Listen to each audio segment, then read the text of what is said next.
미국의 유명한 심리학자였던 윌리엄 제임스라는 학자가 그렇게 말을 했어요.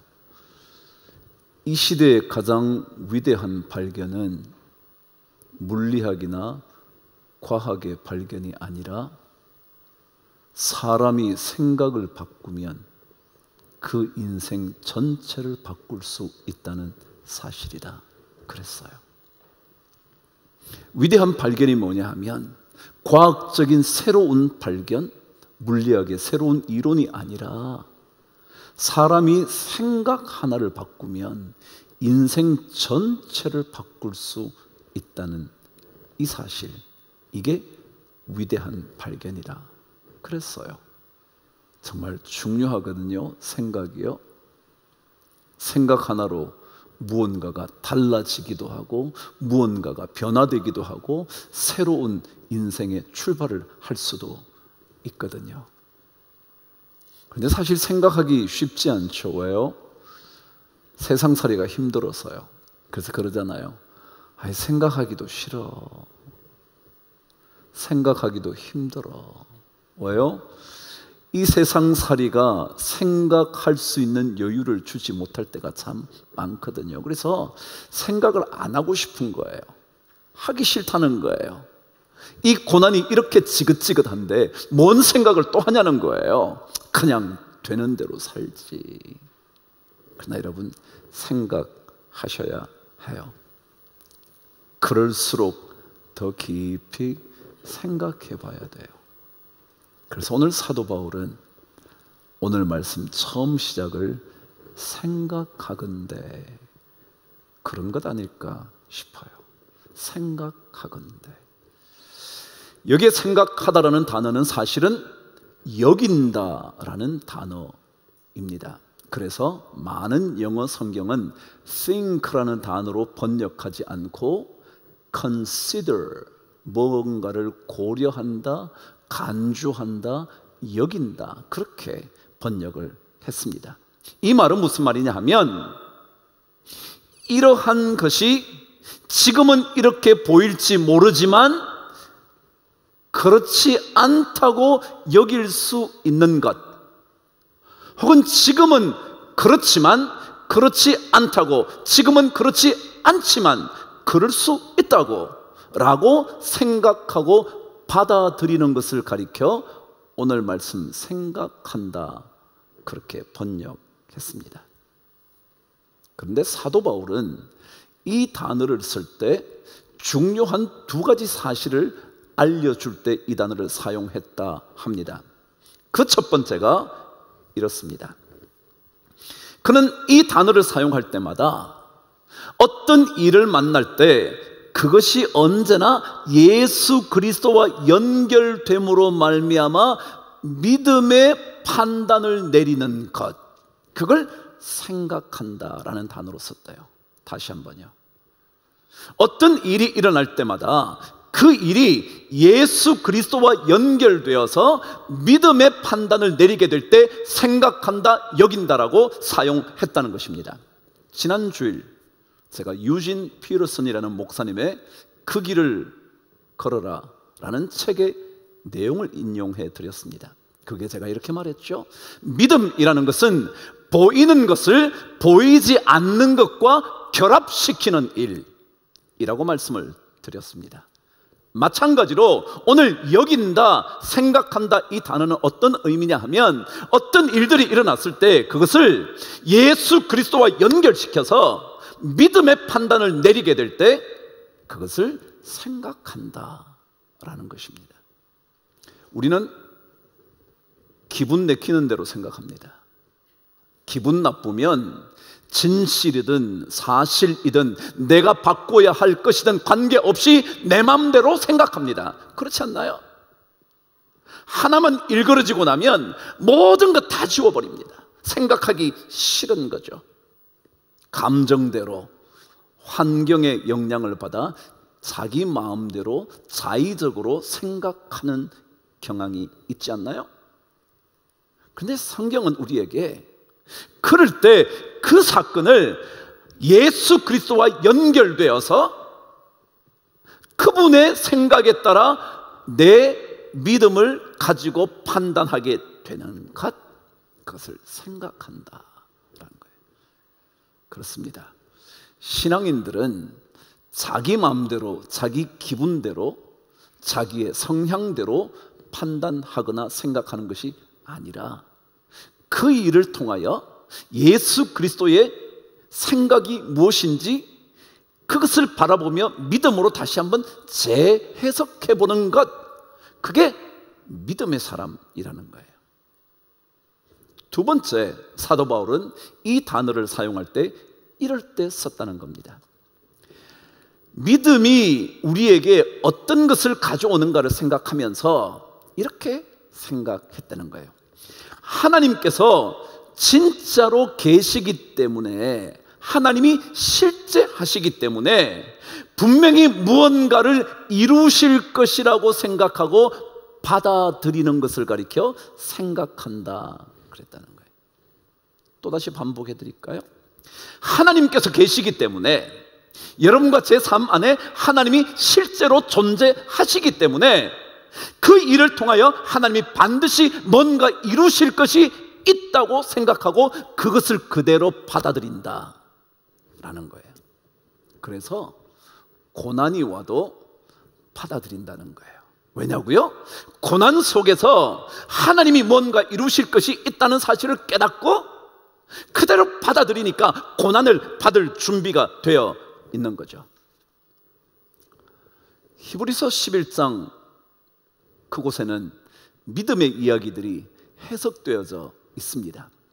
그 중에 19절에는 아브라함의 이야기가 등장합니다. 저와 한번 읽어 보실게요. 시작. 그가 하나님이 능히 이삭을 죽은 자 가운데서 다시 살리실 줄로 생각한지라 비유컨대 그를 죽은 자 가운데서 도로 받은 것이니라 그랬어요. 여기에 생각한다는 단어와 오늘 사도 바울이 말한 생각한다는 단어가 똑같습니다. 헬라어 그대로 사용되어져 있습니다. 생각이라는 것은 뭐냐 하면요, 하나님께서 그 일을 통하여 이루실 것이 있다는 사실을 알고 받아들인다는 거예요. 아브라함이 그랬다는 거예요. 이삭을 바치면서 하나님께서 죽은 자 가운데서 다시 살리실 것을, 그렇게 이루실 것을 믿고 받아들여서 이삭을 향하여 칼을 들이댔다는 거예요. 그게 바로 믿음의 생각이라는 거죠. 우리는 고난이 닥치면 그 고난 때문에 모든 생각이 일그러집니다. 진실이어도 관계없고요, 그것이 사실이어도 관계없고요, 그것이 그 사람에게 엄청난 상처가 되는 것임에도 관계없고요. 그러나 믿음의 사람들은 하나님이 살아계시기 때문에, 하나님이 실제 하시기 때문에 그 일을 통하여 이루실 것이 있는 줄 알고 그 고난의 현장을 그대로 받아들인다라는 것입니다. 그럼 믿음은 어떤 걸까요? 믿음의 생각이라는 거예요. 왜 우리에게 이 믿음이 중요한 걸까요? 제가 지난번에 글 하나를 읽는데, 나노 연구 분야에 있어서는 정상급이 아니라 최정상이라고 불리는 학자이랍니다. 그분이 나노 연구를 합니다. 나노는요, 여러분 나노미터라는 걸 들어보셨는지 모르지만 1m를 10억으로 나누어서 하나 10억분의 1m를 뭐라 그러냐면 나노메터라 그렇게 말합니다. 10억분의 0.0000000 이렇게 쫙 가서 10억분의 1m를 나노메터라 그러는데, 이 나노 기술이 중요한 이유는 반도체 칩이 조금의 짐에도 불구하고 모든 정보를 담을 수 있을 만큼, 그래서 잘게 쪼개는 훈련, 아니 연구라는 거죠. 근데 그분이 이런 얘기를 했습니다. 물질을 작게 쪼개면, 그래서 나노의 세계에 들어가면 우리가 그동안 눈으로 보는 것과는 전혀 다른 세계를 만나게 된다. 그랬어요. 다시 한번요. 물질을 쪼개서 조그만 크기로 쪼개서 나노의 세계에 딱 들어가고 나면 이제껏 우리가 보던 것과는 전혀 다른 세계를 만날 수 있다는 거예요. 저는 이 과학자의 글을 읽는데요, 맞아, 그렇지. 우리는 자꾸만 눈에 보이는 것만 말합니다. 눈에 보이는 것이 전부인 것처럼 말합니다. 보이지 않는 게 있는데 보이지 않는다는 이유만으로 그것을 거부합니다. 그런데 과학자들도요, 연구에 연구를 거듭해서 노벨상 정도 받을 사람이 되면요, 우리가 보지 못했던 것들이 물질을 쪼개고 나면 그 속에 엄청나게 우리가 볼 수 없는, 지금 눈으로 확인할 수도 없는 세계가 펼쳐진다는 거예요. 믿음이 그런 거 아닌가요? 사람들은 왜 믿음을 못 가지냐 그러면 믿을 수 없어서, 못 봐서, 있는지 없는지 알 수 없어서. 여러분과 저는요, 이런 과학자에 비할 바 안 되죠. 우린 보는 거 이거밖에 못 봐요. 그런데 이걸 잘게 쪼개면 우리가 보는 것과는 전혀 다른 세계가 있다는데, 믿음이 그런 건데, 우리가 지금은 못 보지만 그러나 그 뒤에 보지 못하는 세계가 엄청나게 펼쳐져 있는데 우리가 그걸 보지 못한다는 거예요. 나노 세계만 들어가도 그런데 믿음의 세계야 말할 것 있겠냔 말이죠. 그래서 저는 오늘 여러분과 함께 이 믿음의 생각이라는 게 어떤 걸까? 믿음의 생각이라는 게 그거 몇 가지 묵상하려고 그러는 거예요. 믿음의 세계. 여러분과 제가 믿음의 생각을 하고 살아야 되는데 이 믿음의 생각이라는 게 어떤 건가? 저와 함께 말씀을 통해 나누어 보죠. 18절 다시 한번 읽으시는데 볼펜을 준비하시고 한두 가지에만 줄을 쳐보시죠. 시작. 생각하건대 현재의 고난은 장차 우리에게 나타날 영광과 비교할 수 없도다. 그래서 자, 첫 번째 현재에다가 줄을 치십시오. 현재. 두 번째요, 장차 나타날, 거기에 줄을 한번 쳐보십시오. 우리에게는 빼놓고요, 장차 우리에게 나타날, 장차 나타날. 자, 두 가지 단어에 줄을 쳤습니다. 여러분, 믿음의 생각이라는 것은 뭐냐 하면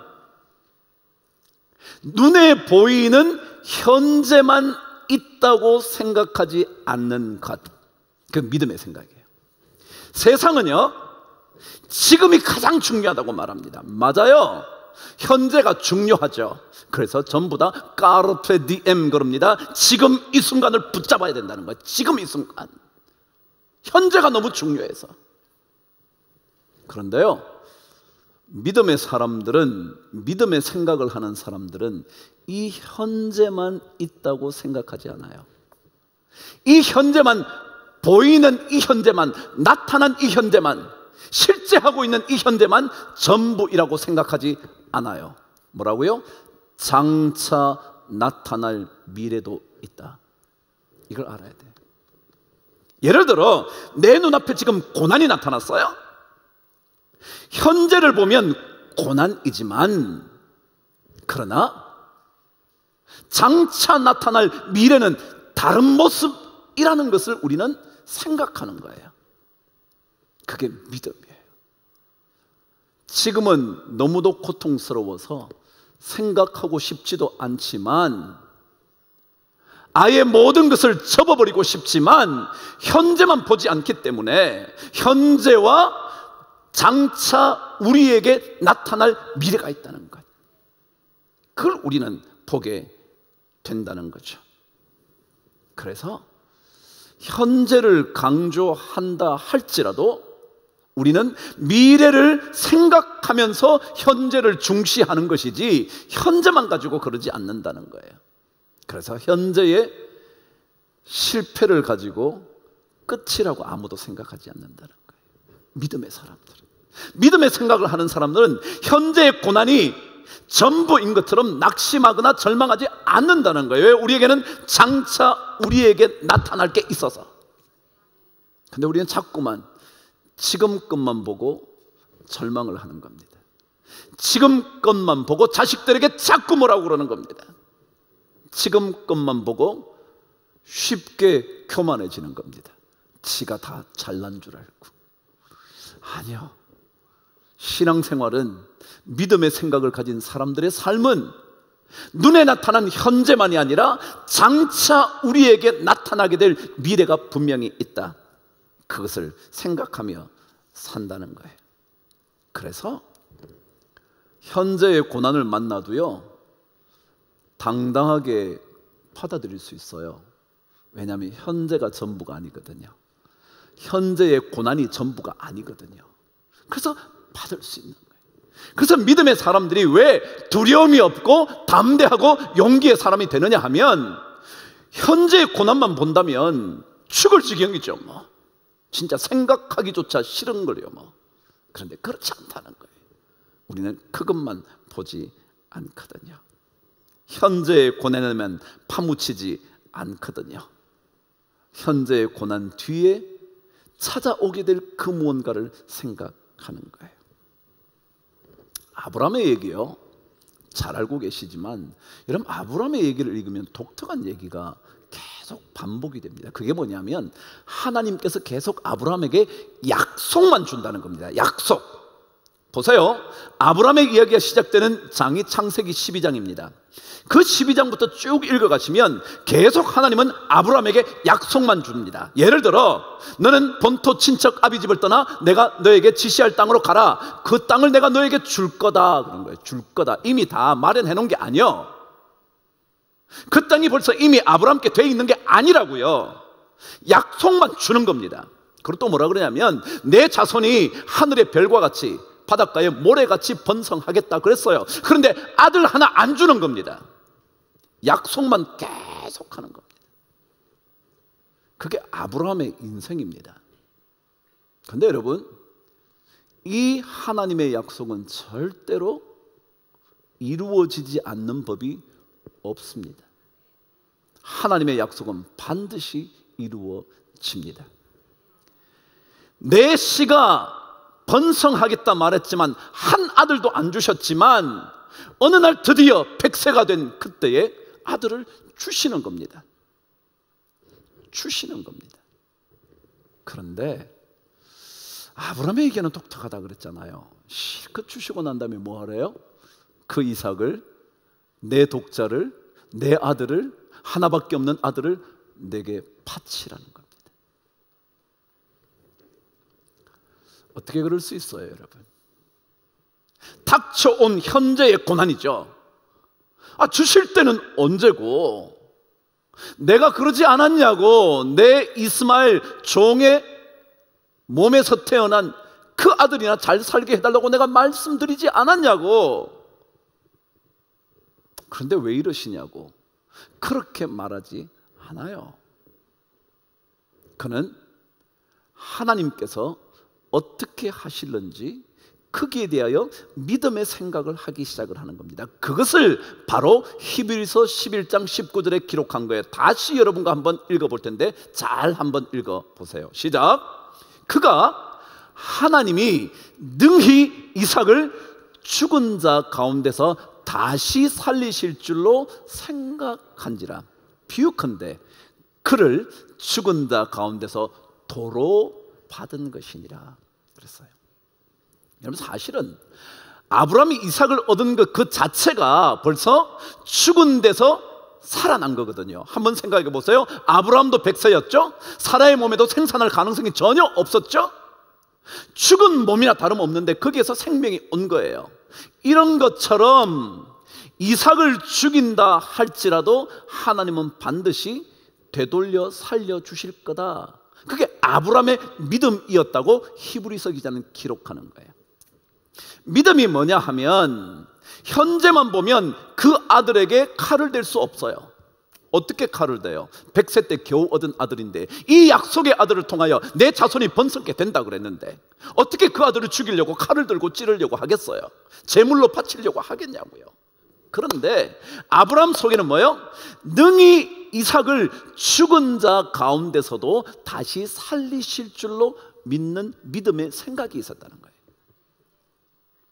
그래서 그는 도로 받은 거다 라는 것입니다. 우리가 심지어 고난을 향하여 그 고난의 세계 속으로 뛰어들 수 있는 이유도요, 이삭에게 가차없이 칼을 들 수 있는 이유도요, 우리는 현재만을 보지 않기 때문에 그래요.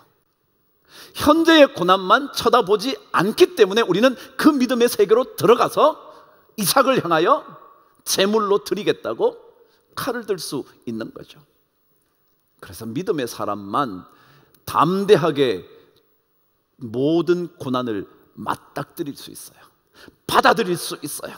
왜냐하면 그 믿음이 현재의 고난 뒤에 있는 장차 나타날 놀라운 것이 있다고 생각하기 때문에 그렇다는 거예요. 그 신앙을 우리가 잘 생각해야 한다는 거예요. 그렇지 않으면 끊임없이 우리는 현재의 고난 때문에 생각조차 하기 싫어지는 인생이 된다는 거죠. 현재의 고난만 바라보지 마십시오.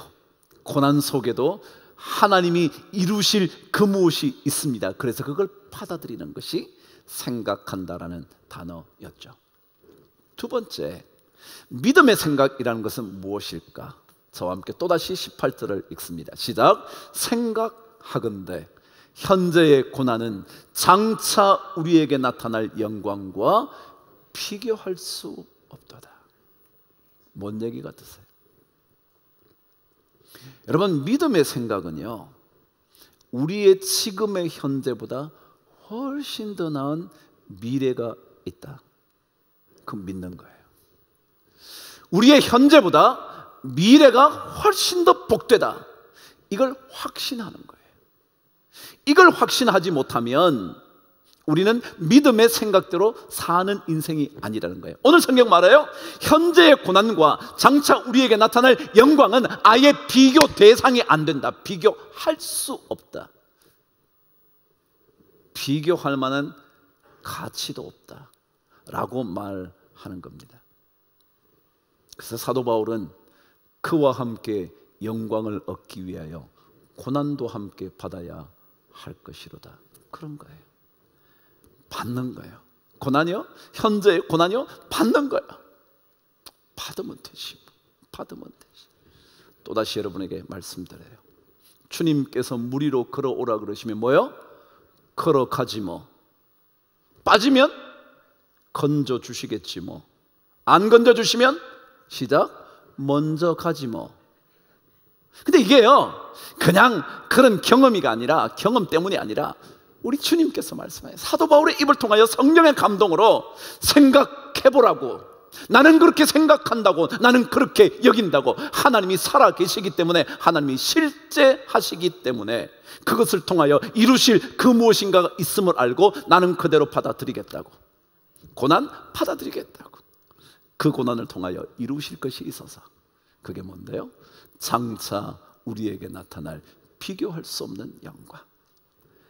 저는 그 영광이 우리 모든 성도들에게 꼭 있게 되기를 바라고, 그것이 여러분의 믿음의 고백으로 반드시 이루어지게 되기를 축복합니다.